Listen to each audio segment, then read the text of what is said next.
नांदेड बुलेटिनमध्ये आपले स्वागत आहे। चला जाणून घेऊया आजची महत्त्वाची बातमी जिल्हा परिषद आणि पंचायत समिती संदर्भात। होय प्रेक्षक हो, राजकीय वर्तुळातून एक मोठी बातमी समोर येत आहे।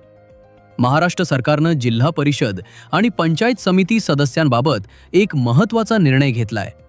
राज्य मंत्रिमंडळानं जिल्हा परिषद आणि पंचायत समित्यांमध्ये नामनिर्देशित स्वीकृत सदस्यांना समाविष्ट करण्यास मंजुरी दिली आहे।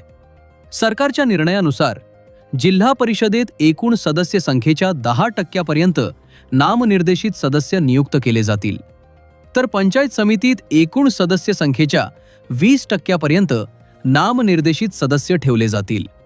या निर्णयानुसार किमान 5 नामनिर्देशित सदस्यांची नियुक्ती अनिवार्य असेल। या संदर्भात लवकरच विधिमंडळात कायदा सादर केला जाणार आहे।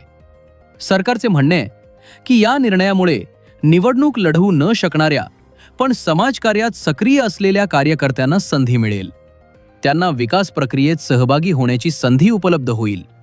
माहितीनुसार महसूल मंत्री चंद्रशेखर बावनकुळे यांनी मुख्यमंत्री देवेंद्र फडणवीस यांना पत्र लिहून जिल्हा परिषद आणि पंचायत समिती कायद्यात दुरुस्ती करण्याची मागणी केली होती।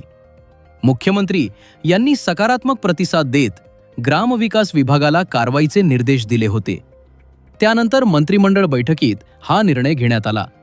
दरम्यान राज्यातील अनेक जिल्हा परिषद आणि पंचायत समिती निवडणुका अद्याप प्रलंबित आहेत।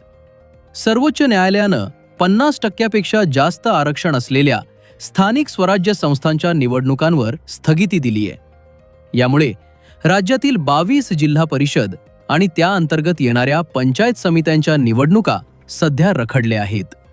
राज्य सरकारनं सर्वोच्च न्यायालयाकडे निवडणुका घेण्याची परवानगी मागितली होती, मात्र न्यायालयानं सध्या परवानगी नाकारली आहे।